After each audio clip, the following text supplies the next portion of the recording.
Hello and welcome to InfoFeed.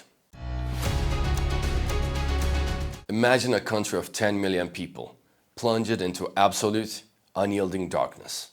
Hospitals running out of backup generator fuel. Water pumping stations grinding to a halt. Food rotting in refrigerators. This is not a plot of a dystopian film.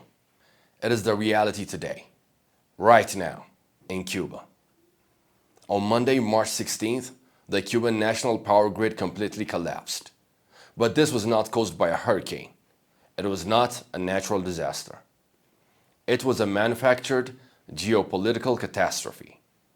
It was the direct result of a total oil blockade engineered by the United States. And while millions of Cubans were left stumbling in the dark, US President Donald Trump stood at the White House and casually delivered a statement that should send a chill down the spine of the international community. He didn't offer humanitarian aid. He didn't call for diplomatic de-escalation. Instead, he openly threatened to annex a sovereign nation. President Trump told reporters, and I quote, "I do believe I will be having the honor of taking Cuba. Whether I free it, take it, I think I could do anything I want with it. If you want to know the truth, they are a very weakened nation right now." Let that sink in. I could do anything I want with it. He even referred to it as a friendly takeover. The leader of the free world is no longer using the language of diplomacy. He is using the language of corporate boardroom. He is treating a sovereign nation 90 miles from Florida like a bankrupt hotel, a distressed asset waiting to be liquidated. Today, we analyze the collapse of Cuba. How did Washington manage to literally turn off the lights in an entire country? What does a friendly takeover of a sovereign state actually look like? And what happens to the so-called rules-based international order when superpowers start treating the globe like a real estate monopoly?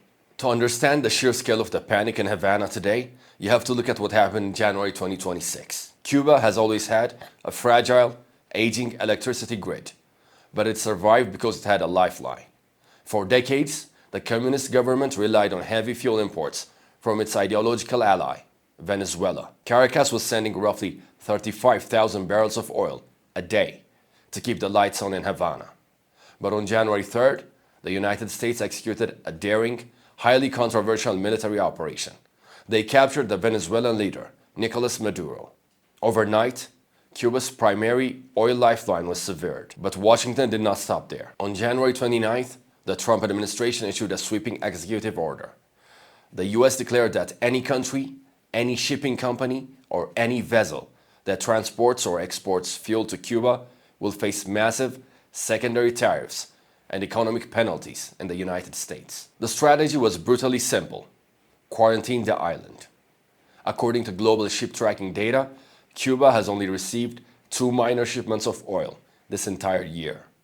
One from Mexico and one from Jamaica. For over a month, no major oil tanker has dared to dock in a Cuban port. And why? Because no maritime logistics company is willing to sacrifice its access to the multi-trillion-dollar US market just to sell a few barrels of crude to Havana. The Cuban state literally ran dry. The government had been squeezing every last drop of fuel out of its reserves, implementing rolling 20-hour blackouts.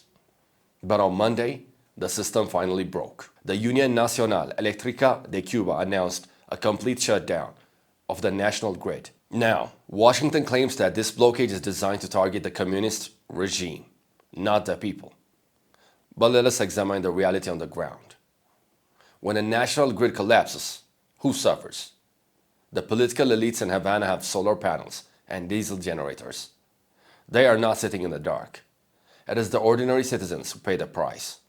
It is the doctors trying to perform surgeries with flashlights. It is the families whose monthly food rations are spoiling in warm refrigerators. By weaponizing the energy supply, the United States is intentionally inducing a massive humanitarian crisis to trigger regime change. They are starving the engine of a nation, hoping the passengers will mutiny against the captain. We are already seeing the cracks in the Cuban regime. President Miguel Diaz, desperate to keep his government afloat, has taken unprecedented steps. Last week, the Cuban government opened the door to public-private companies for the first time in nearly 70 years. They are actively inviting Cuban American exiles from Miami to return and invest. The US State Department, smelling blood in the water, recently created a loophole in their own blockade. They announced that private business in Cuba are allowed to import unlimited fuel from the United States. Do you see the strategy here? Washington is bypassing the sovereign state entirely. They are telling the Cuban people, if you rely on your government, you will starve in the dark. But if you turn to American-backed private enterprise, you get fuel. It is a masterful, ruthless dismantling of a socialist system using raw capitalist leverage. But it raises a fundamental question. Is this how international relations are conducted now? If the United States decides it doesn't like a government, can it simply place the nation under an economic siege, collapse its infrastructure, and wait for the leadership to hand over the keys? Trump has made it clear that his administration is moving down a checklist. First, they removed Maduro in Venezuela. Right now, they are waging a massive bombing campaign against Iran. And as Trump explicitly warned, Cuba is next. While this crisis is happening in the Caribbean, the entire world is watching. And what they are witnessing is the death of the so-called rules-based international order. For decades, the West lectured the world about international law, sovereignty, and human rights. We were told that the borders are sacred. We were told that you cannot simply take another country because you have a bigger military or a bigger economy. If you are a developing nation in Latin America, in Africa, or in Asia, you must be looking at Havana with absolute dread. Cuba is a member of the United Nations. It is a recognized sovereign state, yet it is being suffocated in broad daylight. And the international community is utterly powerless to stop it. So, what happens next for Cuba? The experts say that the Cuban government needs billions of dollars to recapitalize its energy sector. Money it simply does not have. The clock is ticking.